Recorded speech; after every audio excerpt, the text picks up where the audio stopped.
Di Januari tahun lalu di transfer musim dingin, itu Inter kan sedang mencari pelapisnya Perisic sekaligus penerusnya Perisic di musim berikutnya. Inter punya dua pilihan saat itu antara Gosens dan Kostic, dan Inzaghi lebih memilih Gosens. Jadi kehadiran Gosens musim ini adalah murni keputusan Inzaghi.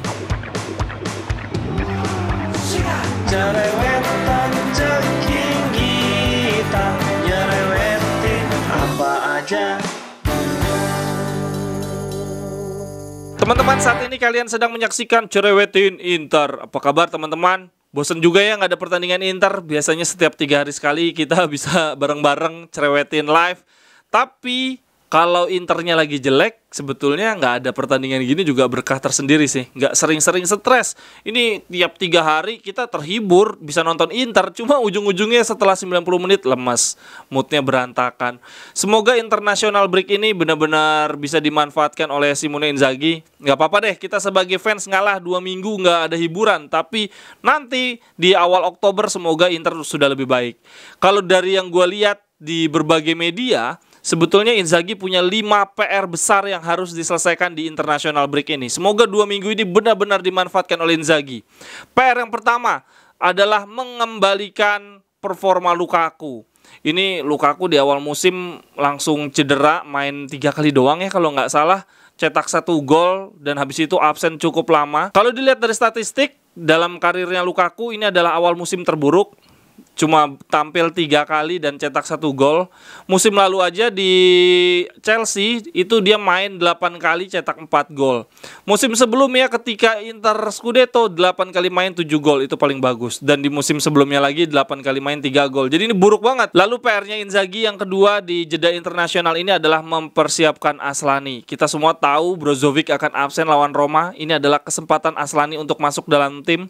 Dan terlebih lagi kita belum tahu nih Calhanoglu bisa sembuh atau enggak lawan Roma. Itu artinya Inter kemungkinan kehilangan 2 pemain utamanya di lini tengah, Brozovic dan Calhanoglu. Dan di partai berikutnya masih ada juga partai lawan Barca. Itu Calhanoglu belum tentu main juga. Oleh karenanya Inzaghi harus benar-benar bisa mempersiapkan Aslani untuk beberapa pertandingan ke depan karena ini akan krusial banget. Lalu PR yang ketiga adalah mempersiapkan fisik Acerbi. Dari beberapa media yang gue baca, Acerbi kemungkinan besar akan ditampilkan versus Roma karena dianggap bisa memberikan rasa aman dibandingkan De Vrij yang penampilannya menurun jauh.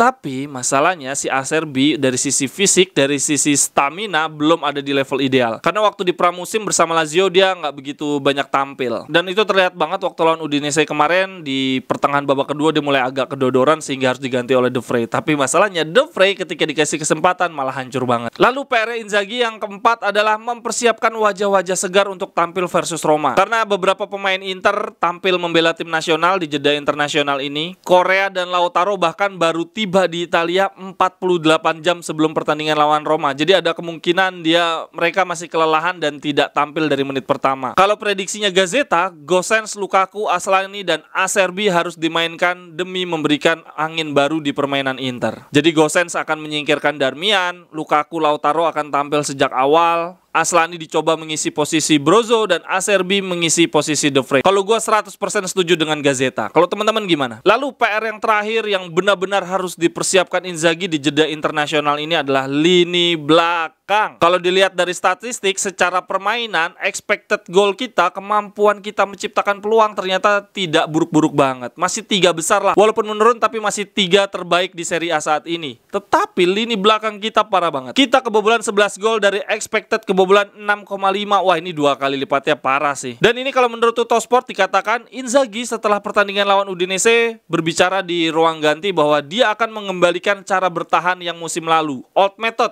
yaitu low blocking dan control pressing. Jadi Inzaghi tidak akan lagi memaksakan pressing di daerahnya musuh, hanya menunggu saja dan langsung melakukan control pressing ketika musuh memasuki area pertahanan Inter. Ini katanya demi menambah proteksi di lini belakang. Tapi kalau kita coba bandingin 7 pertandingan awal Inzaghi musim lalu, wah beda jauh banget. Musim lalu di 7 pertandingan awal Inzaghi membuat 17 poin. Saat ini cuma 12, lalu mencetak golnya 22. Musim ini cuma 13, turun jauh. Musim lalu hanya kebobolan 8, sekarang kebobolannya 11. Lalu ada beberapa tambahan berita menarik nih teman-teman. Jadi gue baru tahu nih, baru baca di Gazeta, ternyata di Januari tahun lalu di transfer musim dingin, itu Inter kan sedang mencari pelapisnya Perisic sekaligus penerusnya Perisic di musim berikutnya, yaitu di musim ini. Inter punya dua pilihan saat itu, antara Gosens dan Kostic, dan Inzaghi lebih memilih Gosens. Jadi kehadiran Gosens musim ini adalah murni keputusan Inzaghi. Kemudian untuk jersey kita, di sini dibilang bahwa walaupun Digital Beats membayar tanggungan mereka di bulan Juli dan Oktober, Inter kemungkinan besar akan memutus kontrak di bulan Januari. Berarti di setengah sisa musim ini, Inter akan mencari sponsor baru. Tapi dari sumber yang gue baca ini, Inter tidak menutup kemungkinan jersinya tanpa sponsor di sisa akhir musim atau menggunakan badan amal di bagian dada jersey. Tapi apapun sponsornya, jersey away Inter untuk musim ini tetap akan ada dua desain. Desain untuk Serie A yang corak maps-nya ini, peta-petanya kelihatan jelas, dan jersey untuk Liga Champions yang warnanya lebih soft, yang coraknya tidak begitu kelihatan seperti yang gue pakai ini, agak putih. Nih gue tunjukin perbandingannya. Sekian dulu untuk konten hari ini teman-teman. Silahkan komentarnya khususnya untuk 5 PR Inzaghi di jeda internasional ini. Apakah setuju atau ada PR lainnya menurut teman-teman? Sampai ketemu di cerewetan-cerewetan berikutnya. Bye bye, thank you.